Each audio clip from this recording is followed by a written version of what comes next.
Olá, pessoal. Nesse vídeo nós vamos falar sobre o signo de Escorpião, com seus símbolos, mitos, arquétipos, deuses e deusas.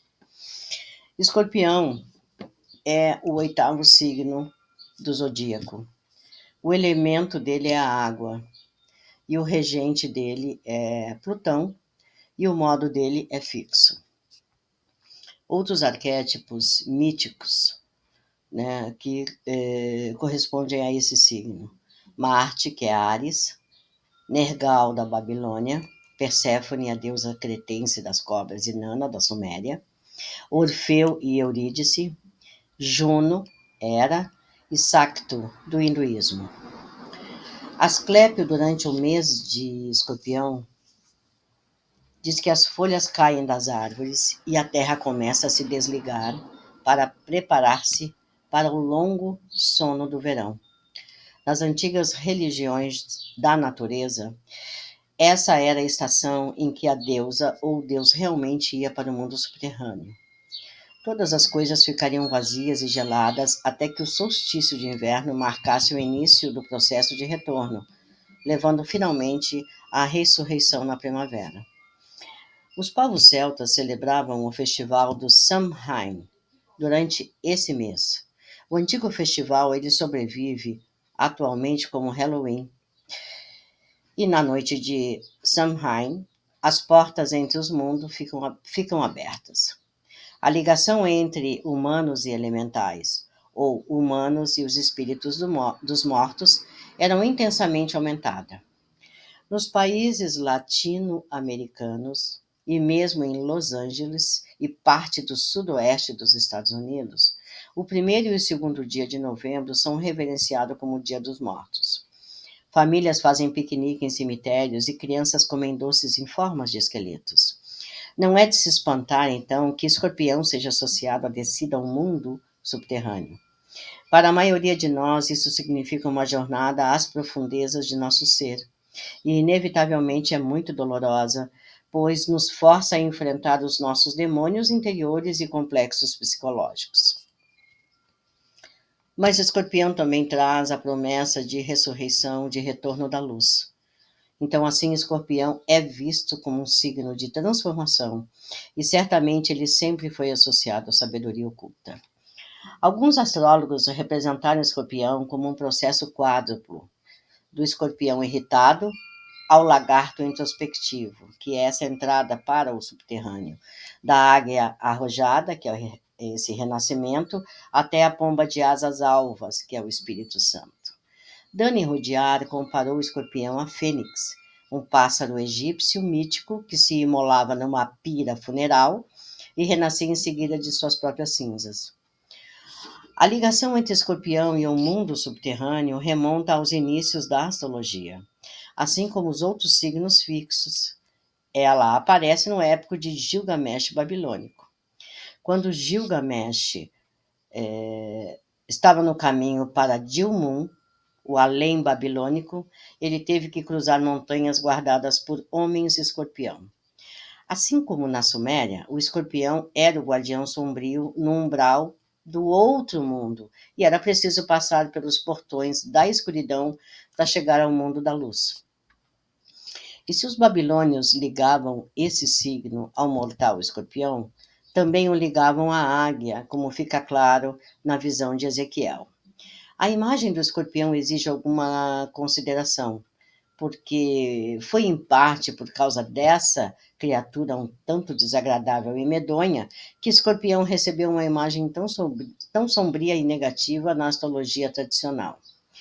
Embora seja verdade que alguns nativos desse signo possuem um temperamento, ou ao menos uma língua, em que se nota o proverbial ferrão, o escorpião em si relaciona-se a essa jornada no mundo subterrâneo, que é a essência do mito do escorpião. No Egito, onde a ascensão noturna dos signos era de fundamental importância, escorpião ascendia em maio. Era o mês em que os quentes ventos do deserto, chamados Khamsin, começavam a soprar. Então tinha um calor abrasador que esturricava a região, ameaçando as colheitas e até outras formas de vida. e os escorpiões vinham do deserto e se tornavam uma verdadeira praga e uma verdadeira ameaça.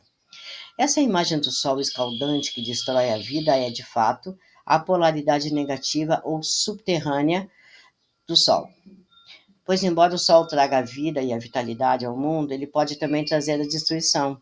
E esse aspecto destrutivo do sol era personificado pelos babilônios como Nergal, o deus da guerra e da peste. Mas Nergal era também um planeta Marte, o que é adequado, já que o Sol e Marte são ligados por sua natureza ígnea, e Marte pode energizar as qualidades solares de um mapa de uma pessoa para o bem ou para o mal. Antes que Plutão fosse descoberto e nomeado regente de Escorpião, esse signo estava sob o domínio de Marte, tanto na astrologia clássica quanto no esquema olímpico.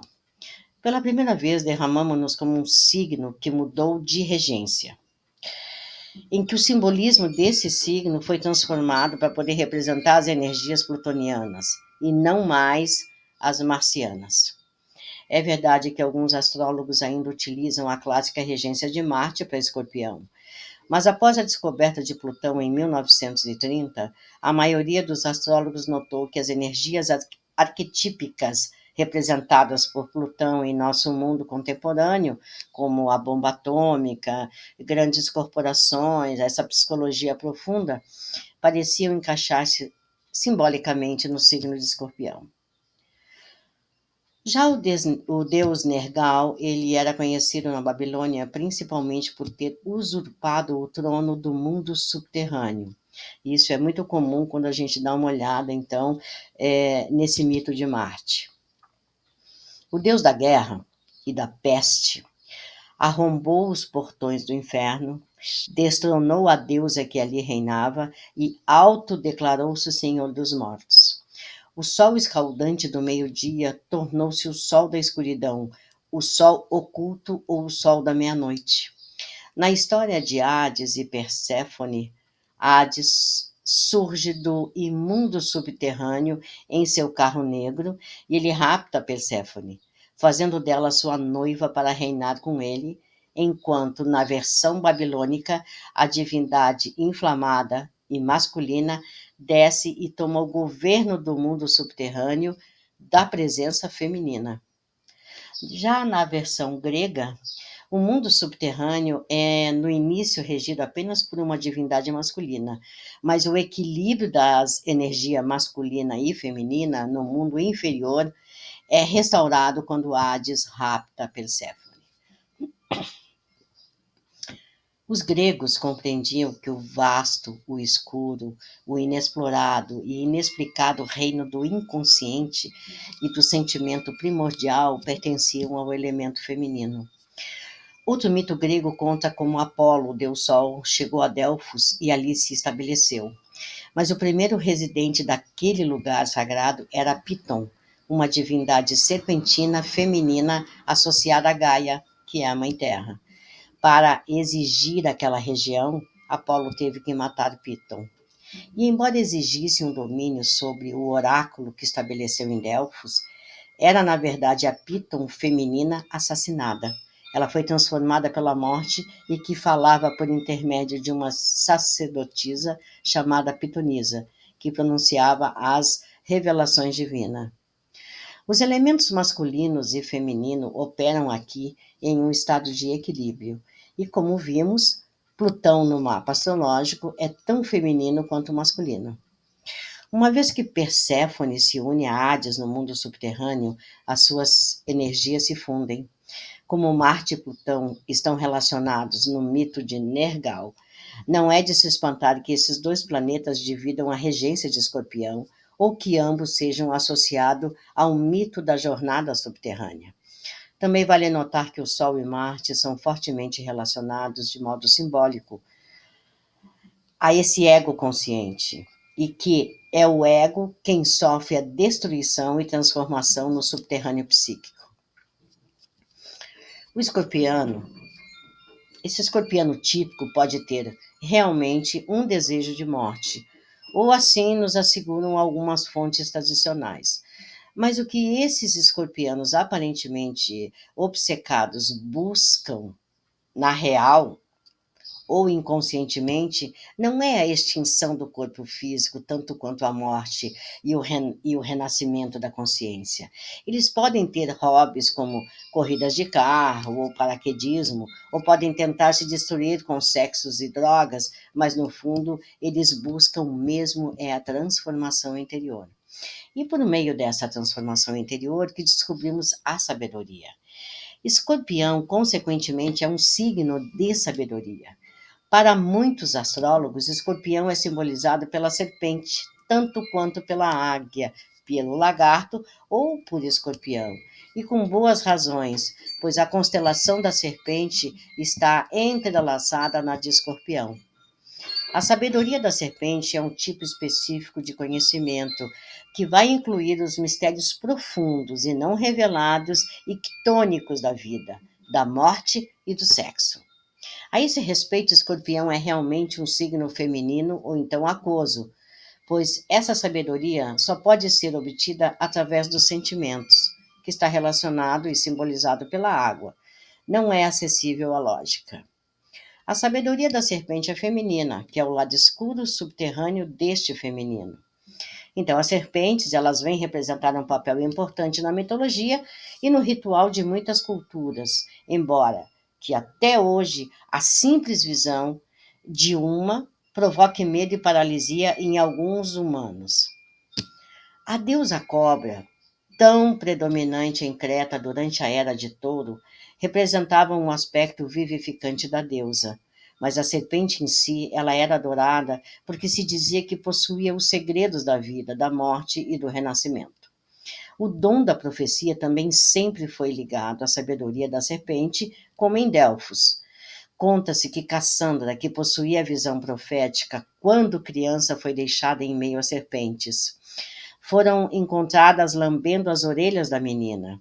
As cobras também eram veneradas por seu veneno. O veneno da mordida da cobra continha uma substância que alterava quimicamente as células cerebrais, produzindo um efeito similar ao que as drogas psicodélicas causam no cérebro, e induzindo no usuário uma alteração significativa na consciência, incluindo a capacidade de receber visões nesse estado de transe.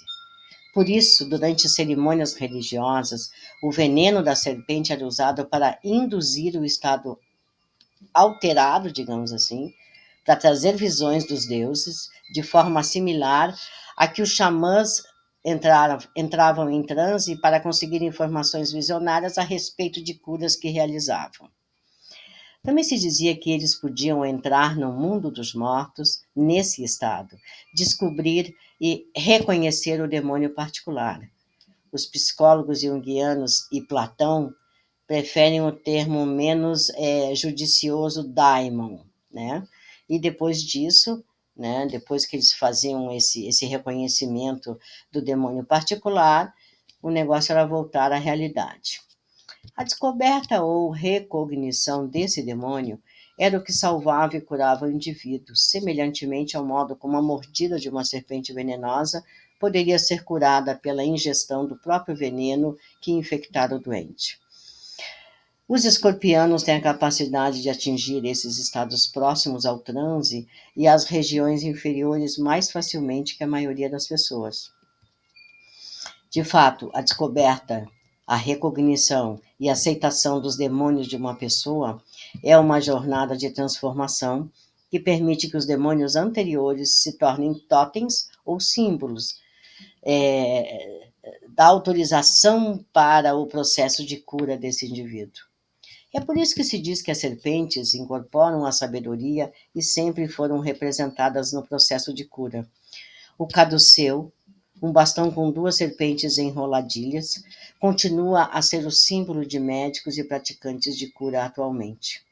O processo de escorpião diz respeito à vida, à morte e ao renascimento. Esse é um tema constante na vida dos indivíduos de escorpião. Eles tipicamente experimentam ou têm uma experiência de morte ou próxima da morte para em seguida renascer, e como a fênix, reerguer-se da cinza dos que foram e voar a novas alturas. Esse processo raramente é vivido de boa vontade. Escorpião é água fixa, portanto, nem sempre aprecia a mudança. A cobra tem primeiro que morder esses escorpianos relutantes para que os seus reatores atômicos fiquem prontos para atirar de volta como uma vingança, digamos assim. Os escorpianos, assim como xamãs, cirurgiões, psicoterapeutas ou hipnoterapeutas, podem ajudar os outros a entrar no reino deste mundo inferior, no qual a maior parte de nós é incapaz ou reluta, né, em entrar sozinho. Em Escorpião, atingimos o quarto estágio da grande deusa, no qual, havendo descido ao mundo subterrâneo, ela emerge suprema, completa e transformada. Diversos arquétipos míticos vêm à mente para esse aspecto de Escorpião. Vejamos a jornada de Ishtar ao mundo subterrâneo em busca do seu amante Tammuz. A descida de Orfeu ao mundo subterrâneo para buscar a sua amada noiva Eurídice. As histórias têm uma coisa em comum. A descida envolve um parceiro com quem o viajante está fortemente ligado. Aqui em Escorpião, nós estamos envolvidos não apenas no processo de transformação que vem da sua jornada para baixo, mas também com a fusão com o outro, que nunca acontece tão intensamente quanto em Escorpião ou na sua casa natural, a oitava casa. No primeiro signo de água, que é Câncer, nós observamos a ligação entre mãe e filho. No segundo de água, que é Escorpião, trata-se do processo de separação. Mas, contudo, se Escorpião está tão relacionado à fusão, como pode essa separação ser igualmente significativa? Bem, em Escorpião, o indivíduo fica preso ou submetido à mãe ou à unidade familiar.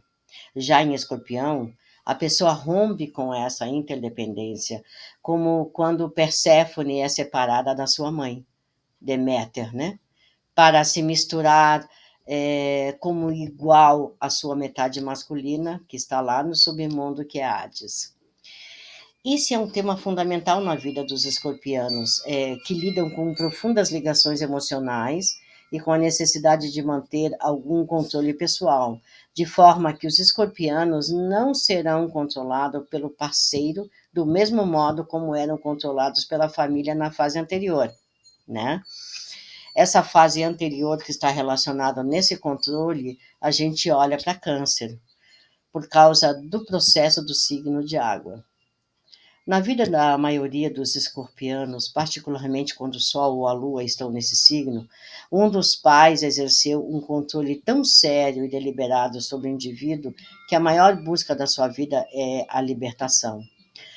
Há com frequência ciúme dos pais e até raiva quando o filho encontra um parceiro, similar à relação de Deméter quando Perséfone foi forçada a ficar com o Hades no submundo. E com frequência há ataques de ciúme entre Escorpião e o parceiro, como as brigas entre Juno, que é um asteroide que se diz ser fortemente associado a Escorpião, e ao seu marido Júpiter.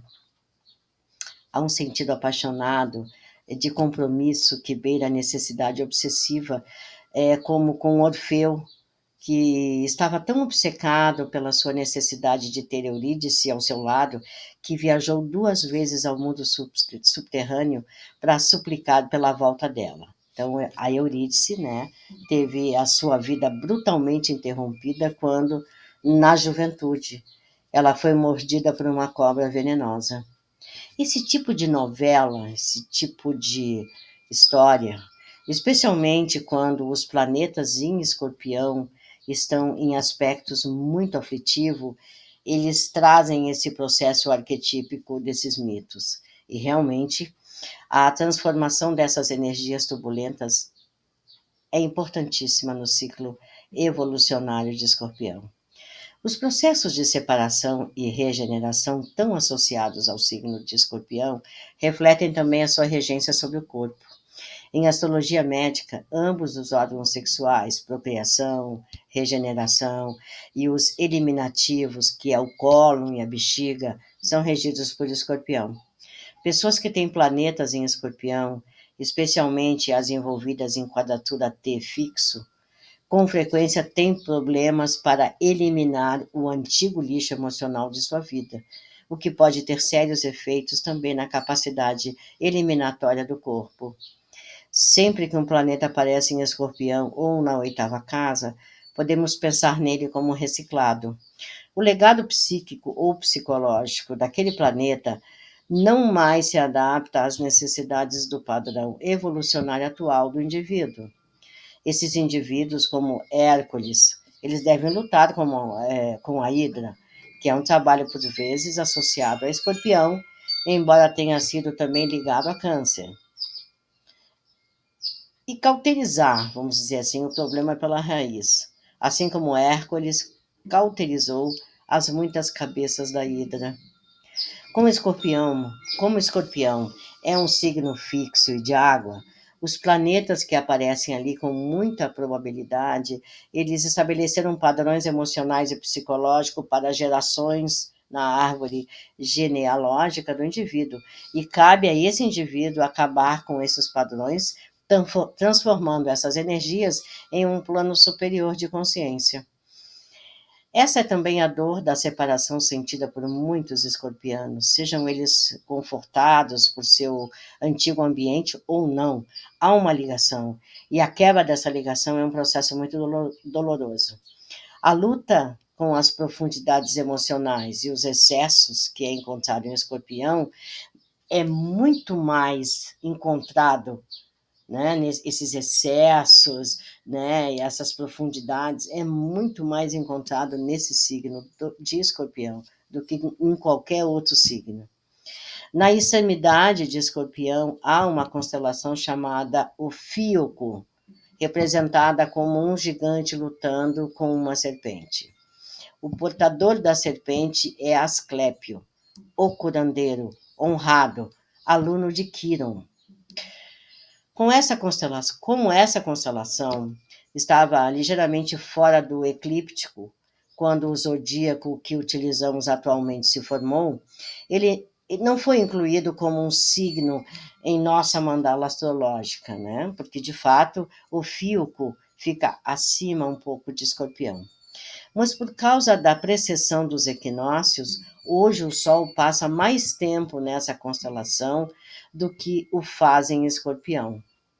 Por isso, antes que possamos finalmente sair de Escorpião e entrar na luz de Sagitário, a gente deve lutar com essa serpente, que é um processo a que a maioria dos escorpianos está acostumado e com o qual cada um lida de um jeito diferente. Asclépio era conhecido por suas extraordinárias capacidades de cura.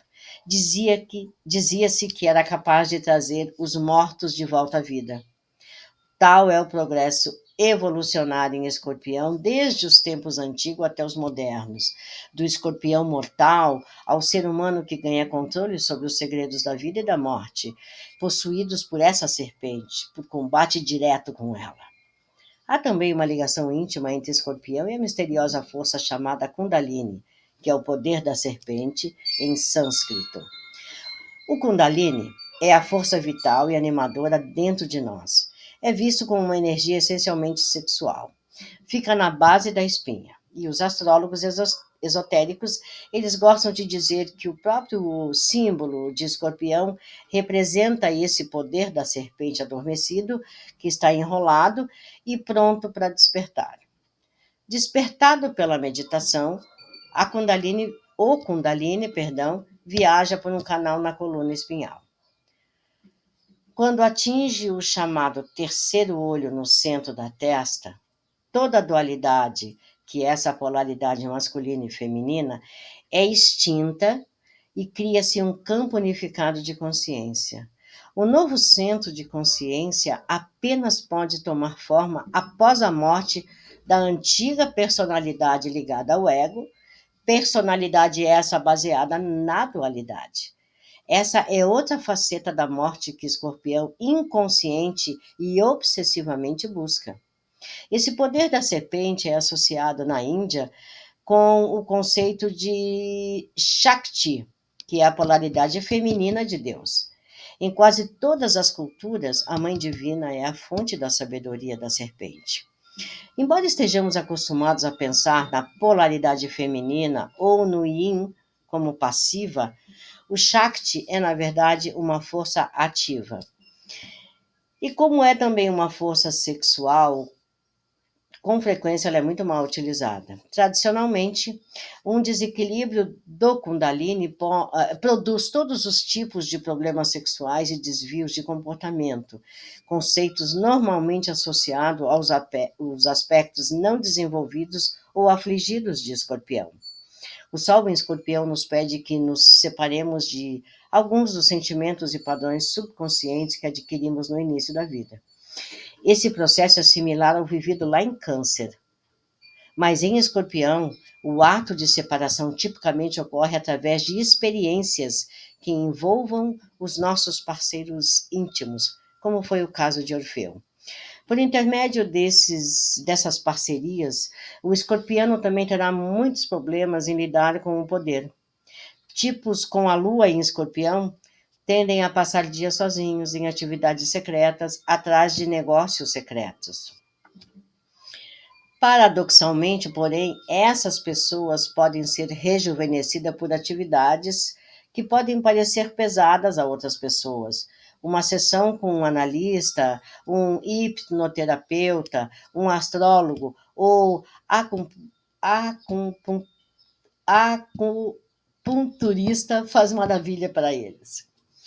Mercúrio em Escorpião implica uma capacidade de esquadrinhar os aspectos profundos, sombrios, ocultos da consciência humana, assim como uma mente que pode esquadrinhar os segredos que outras pessoas, e também essas outras pessoas muitas vezes não conhecem nem os seus limites para isso. Vênus em Escorpião pode ser às vezes sexualmente promíscua, porque essas pessoas estão à busca do despertar do Kundalini através do relacionamento. Já Marte em Escorpião, como Nergal, deve realmente aprender a controlar as suas paixões. E como Vênus, interessa-se pela exploração sexual. Esses indivíduos podem também se tornar excelentes curandeiros. Ceres em Escorpião nos relembra Deméter buscando Perséfone. Ela é excelente nos processos de lamentação e em aconselhar os envolvidos em suas próprias perdas. Esse posicionamento também é bom para transformar o pesar em canais produtivos. Aqui, Ceres, e ao mesmo tempo curandeira e guerreira, e por causa da sua associação com as deusas serpentes arcaicas, já Palas Atenas adquire a importância especial no Escorpião ou na oitava casa. As suas habilidades de cura e a sabedoria da serpente a respeito de nascimento, vida, morte e a vida após a morte serão bastante aumentadas. Já Juno, assim como Vênus, busca uma profunda união sexual com um parceiro e tem a necessidade de encontrar uma alma gêmea. Pessoas com Vesta na oitava casa ou em Escorpião podem viajar ao mundo subterrâneo para juntar as suas próprias peças escondidas, trabalhando como curandeiros, conselheiros ou terapeutas com o fogo do Kundalini como principal força motivadora em sua vida. Os que têm Júpiter em associação com Plutão, ou sua casa, ou o signo de regência, acabarão representando papéis principais em um momento ou outro. Ganharão dinheiro, mas podem ter de optar entre ficar ricos honestamente ou chegar ao topo por qualquer meio disponível. O chefe da máfia, o magnata corporativo, o inacessível bilionário são todas expressões arquetípicas de uma união Júpiter-Plutão. O crescimento da alma deve estar também numa altura constante para esses indivíduos. Saturno em Escorpião na oitava casa ou em aspecto próximo a Plutão é, na melhor das hipóteses, difícil e opressivo. Mesmo assim, Essas estão entre as melhores posições, pois essas pessoas possuem a perseverança, a força de vontade, a determinação e uma energia para combater todos os demônios psicológicos e traumas emocionais ou físicos infligidos sobre eles nas suas vidas anteriores, né, ou passadas. Saturno e Plutão se juntaram pela última vez entre 1946 e 1948 em Leão, um signo associado ao pai. Muitos teóricos esotéricos suspeitam que a quantidade de pessoas nascidas durante essa conjunção reencarnou diretamente dos campos de batalha ou campos de concentração da Segunda Guerra Mundial.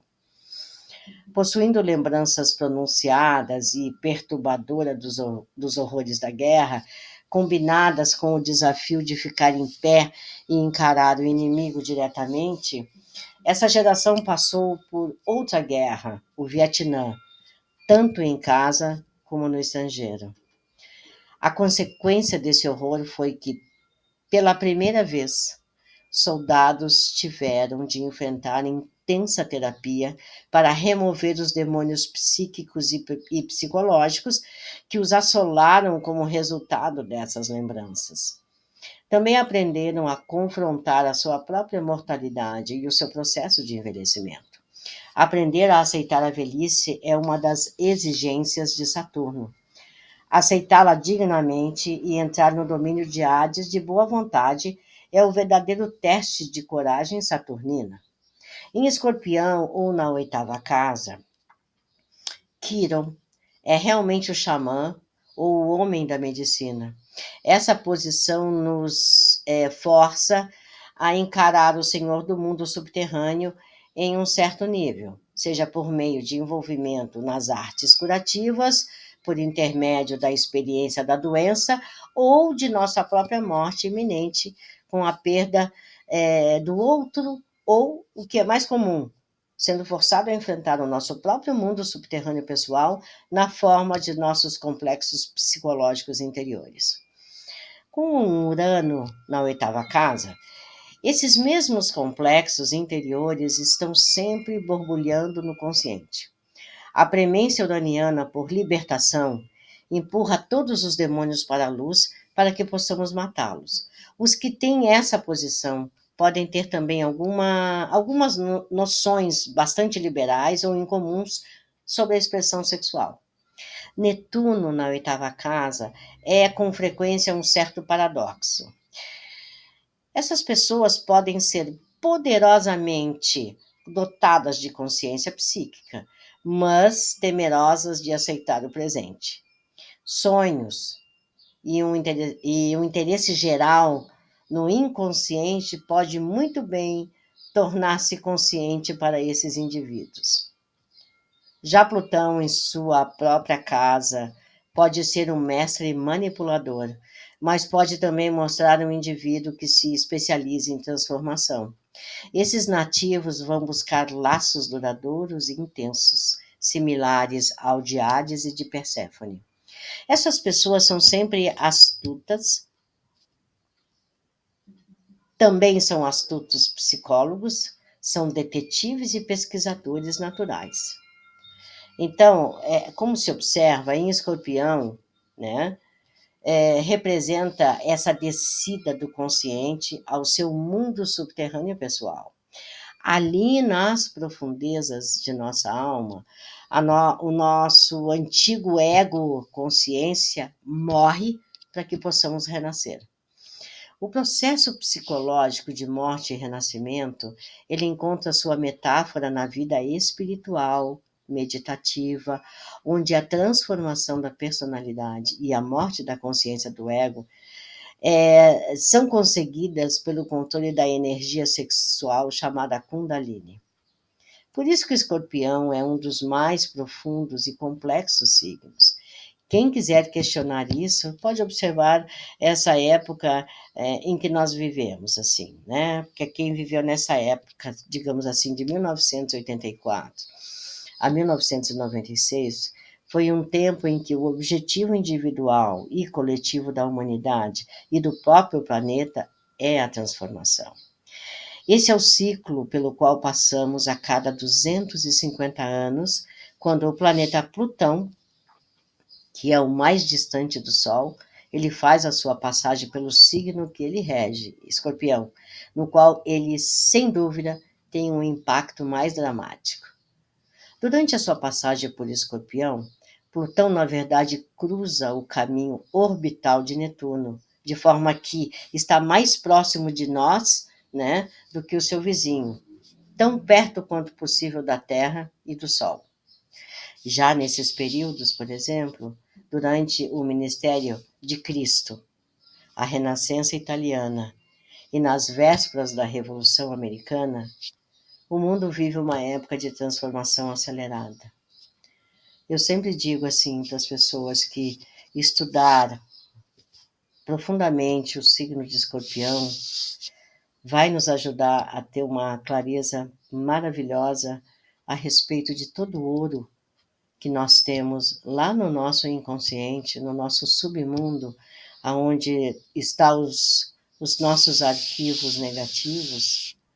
É como a história dos piratas, né? Que eles têm que cavar para enterrar o seu ouro. Quem trabalha com escorpião na sua mente, em algum aspecto da sua vida relacionado ao seu mapa, com certeza vá até o submundo, porque lá é que está a sua mina, lá é que está o seu ouro. Forte abraço, até a próxima.